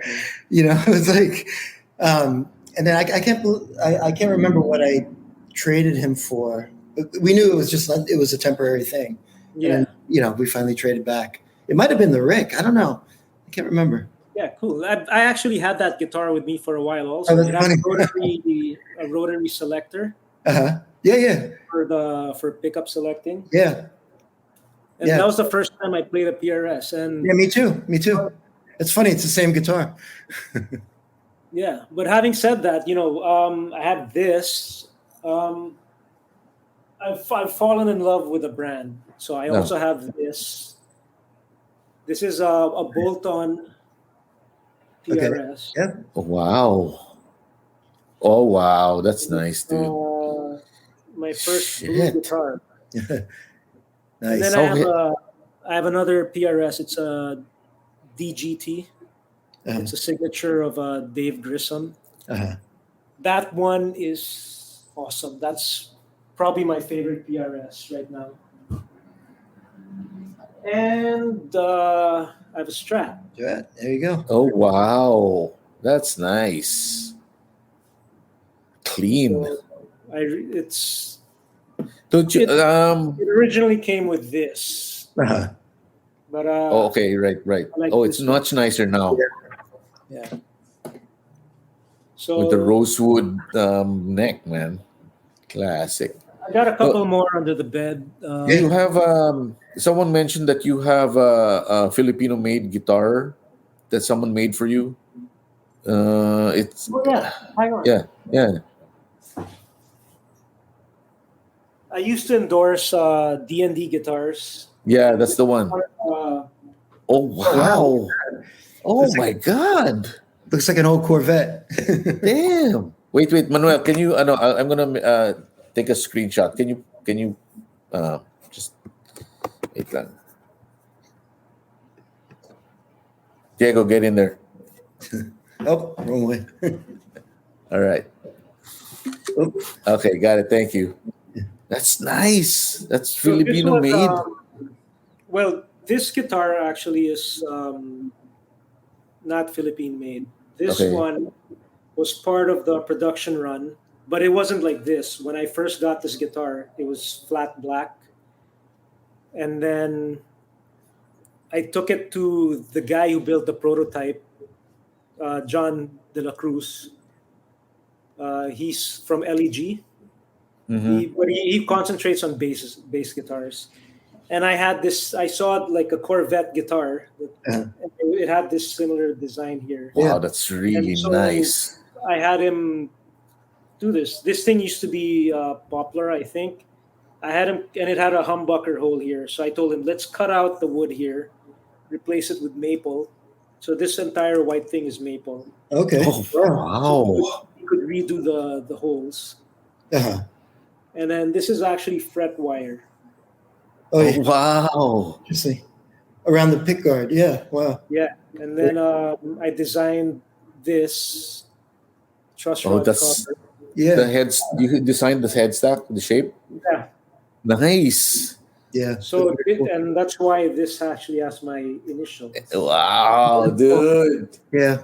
that's cool, So man. this is actually a pretty good guitar, but the production guitars, it's a Philippine company, but the production guitars were made in China. Mm. And So so okay, I get it. Okay. the prototype, I have a couple of prototypes. Those were made here. And then when I was, I was happy with those. Those were sent to China, and those were copied by the factory, and then they were sent back to me. So I have those prototypes in the office. So those prototypes were made by John of LG. Mm. Yeah, that's the guy. Yeah. Yeah, Because I know Robin Nivera. Have you met Robin? I've met him. We did a show. He was a VJ, I think. I don't know if it was Mix or Oh, MTV. okay. He was still young. No, because I'm playing with him now here in here, and With he Nino, mentioned that, huh? with Nino Mendoza. No. With no, we actually formed a band. Well, it's not really a solid band. It's just a project that it's evolving. It's with Bowie of Parokya who lives here, Yeah. and then Robin, and then Melody Del Mundo of Sugar Hiccup. Oh yeah, my God. Yeah. So because she had when we first met with her, she's like, "Oh, guys, can you? I have all these songs. I need a band to play them with." Does she still do that song? The No, she can't. She can't do the Mariah Carey She can't high. do those notes anymore. No, not anymore. But she can still sing high, but not that really high one. The almost Yeah. inaudible high note. Diego, you remember that song? She's just sort of like humming. There are no lyrics. I think there's only the only lyrics are, and she will never be something. Yeah, And the rest of the time she's like, ooh. Oh yeah. Yeah. yeah, Yeah. yeah. So that's her. That- So she's Okay. Yeah, that was one song where I remember I heard the demo Uh-huh. and that blew me away. That was it. They used to play it. I don't know if it was at NU and LA 105. Right. And then she did the recording, the studio recording, but it didn't have the same impact. Ah. The original demo Yeah. that I used to hear. on the oh, radio. so you heard the demo? Well, they used to play the demo, the rough one, Oh, okay. on the station, and then I think she got signed or something, and Oh, and then they did it again. It They was the couldn't best. reproduce it. Yeah. Wow. Yeah. No, the energy wasn't the same. Yeah. Right. Yeah. Well, same thing with us. When we did the demo of Darkness Fell, it's so much Yeah. different from the first album. Do you know? still have that? Wait, I was gonna ask you the same thing just now, man. I thought you had it, man. No, Oh I shit! don't. And I that's- know I had at one point I had there was a 1/4 inch reel, the reel. You had the reel, right? but I have no idea where that. Wow, shit. Yeah, but I mean, but yeah. Under the bed. I mean, that's Really the sad. yeah. That's the really good version of Darkness Fell. Yeah. Well, And one last guitar I have is yeah. I have a Suhr. A what? What? A A Suhr? Suhr, Suhr, Okay. Uh-huh. Suhr. Yeah. Suhr used to be part of Pensa Suhr. Uh-huh. Mark Knopfler used to have guitars from Uh-huh. Pensa Suhr. Mm. Now there's Pensa guitars and Suhr Wow. separate. Did they split? Yeah, Was it like Zildjian and Sabian, the brothers split? Adidas and Puma. Yeah, exactly. Yeah. It's always like that. Yeah. Yeah. The last guitar I just got, I love it so much. It's a bass. It's the Burns. It's a Burns Baldwin.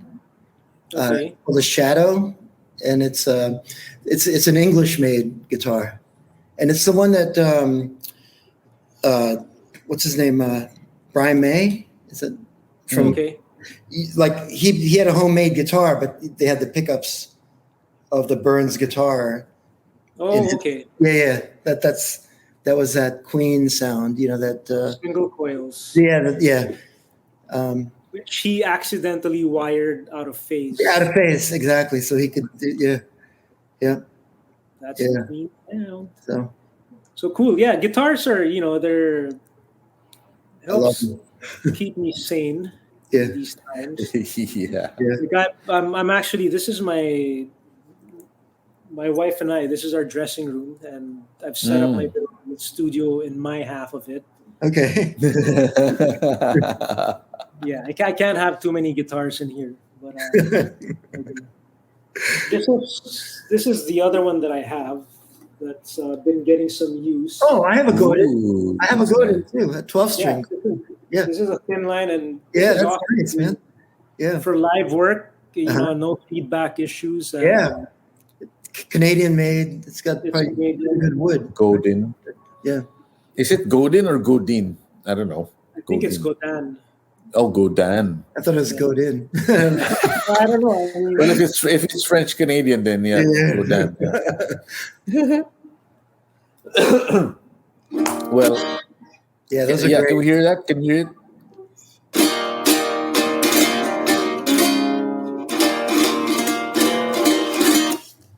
it's a Nice. flamenco. Yeah.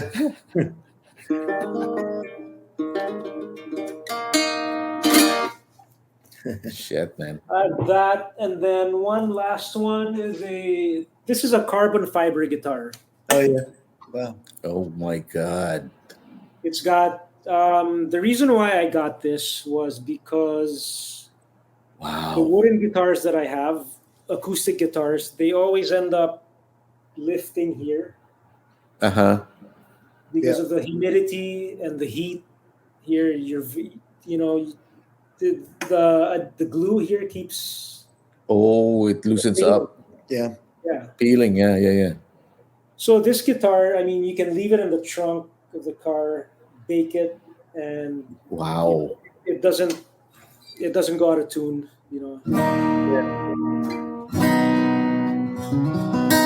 It's got stainless steel frets. Right. Yeah. Nothing on this guitar is wood. Yeah. You can run over it Wow. with your car and it's still good. Carbon fiber. Wow. Yeah, and check out the back.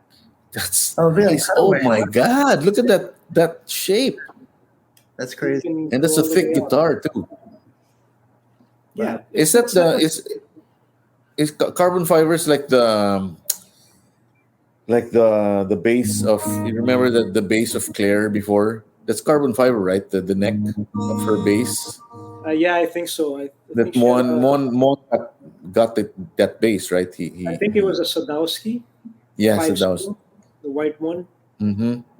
Yeah, that's got a carbon fiber neck. Oh, Yeah, so that's the same. That's the same material as that guitar. yeah, it's similar. It's just some, these are like fibers that like sheets that Yeah. there are Okay. patterns Yeah. on that. Now, depending on how you lay out the weave, it has different properties.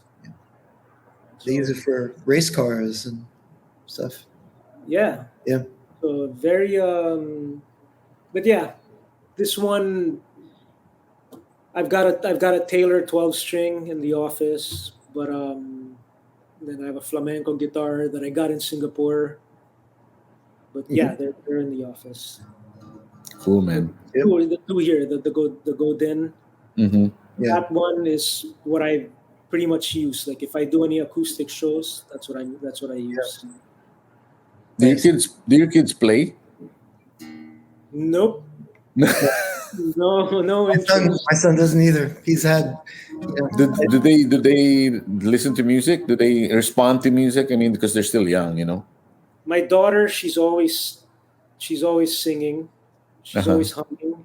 I mean, we keep telling her at the dinner table, she's like humming while eating, and Really? Wow. so she really likes music. My son, he's more into basketball, and Basketball. thankfully, he's taller than me, Yeah. Oh, he's tall. Wow, cool, man. so he's got the. Basketball Jones. Yeah. My son's taller than me too. Yeah. All right, gentlemen. Thank you very much for commemorating Semenelin with me. 25th anniversary. And thanks for your time, guys. And hey, Manuel, can you play something with that carbon guitar to end the episode? So we have some. And let's see. Yeah.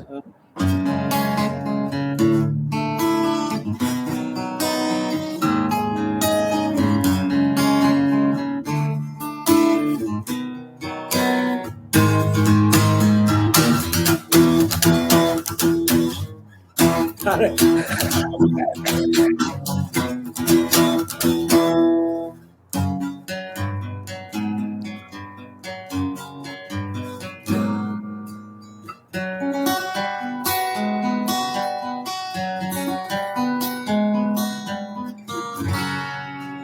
All right. Thanks, guys. Thank you. God. It's good to All see right. you. Diego, really good to see you. Good to I see wish you. I could remember more from those sessions, but Yeah, I know. It's tough. and, we've been through a lot, Yeah. so that does not help either. Hey, hopefully, if you guys ever want to record in Jersey, there's Belmar For sure, Underground. man. Yeah, man. Definitely. Belmar Underground. Yeah. Right. All right, guys. Have a good night and have a good day. Yep. Too. See ya. Cheers, Bye. guys.